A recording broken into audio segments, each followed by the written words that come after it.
Isang mapagpalang araw muli sa ating mga ka-voltage at meron na naman akong panibagong i-repair. Ang ipare-repair nila sa akin ay isang kettle.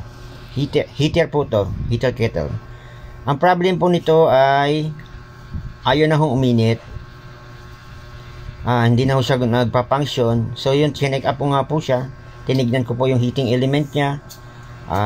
Okay naman po, may continuity naman siya. So yung chinek up ko nga po, ang problem niya ay doon sa mga sakit niya. Nagkaroon na po ng ng umido.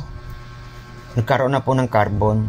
So ang ginawa ko lang dyan ay nilinis ko lang po siya. At yun nga po, niliha ko yung mga terminal niya, pati yung sakit niya. Yan, kinaskus ko lang po yung mga terminal niyan. Kaya po pala siya hindi nagpa-function or hindi siya gumagana dahil nga nagkaroon na po siya ng umido.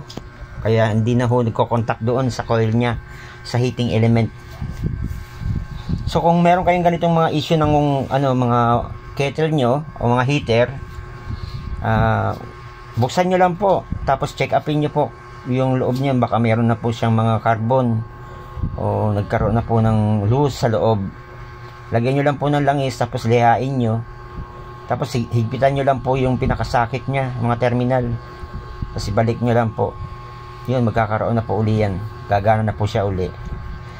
So ganun lang po ang pag-repair po niyan sa mga water kettle nyo o water heater nyo na ayaw gumana. After nga po, binalik ko na po yan at testing ko na po siya.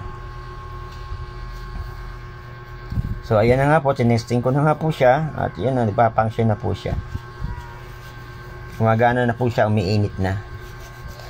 So ganun lang po kadali ang pag-repair ng water kettle pag minsan nagkakaroon po siya ng umido o nagkakarbon dahil nga po sobrang init.